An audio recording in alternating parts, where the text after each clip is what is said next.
people in this room have all been in automotive a long time, right? We know it's like every other cycle, right? It's who's got the leverage. And we've worked through it, and I think the OEMs have seen that where we were at in '09, you can't take it all out of the supply base because you end up with an unstable supply base, right? It's the reality.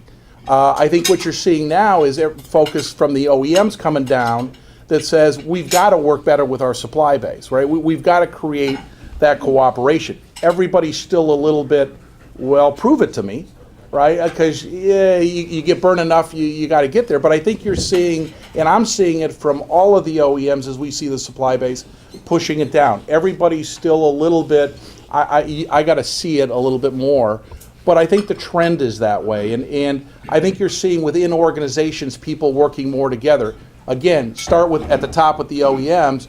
You're seeing the purchasing and the engineering groups coming together in pretty much all of the OEMs, so that you don't go to talk to purchasing and then engineering says, oh no, hell with that, right? In one of my partners, Guy Morgan, will tell you when he goes into a company to deal with an operational issue, one of the first things he's doing is introducing the engineering and the purchasing groups to each other, right?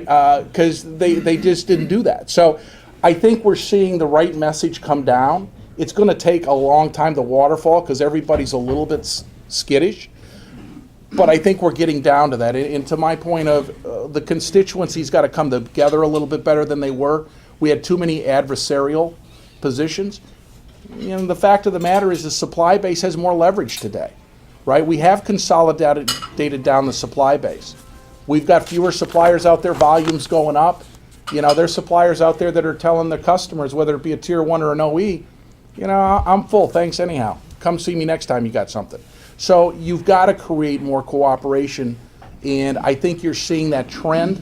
It's going to take some time for a lot of people to believe it, but I think it's headed in the right direction from my perspective. And I think the tiers are one of the last ones to kind of get that message, and because they've been burnt too many times. So we just got to work through it, and I think professionals like you and us have to kind of convince the tiered suppliers that you got to work with it, right? We can help you through that.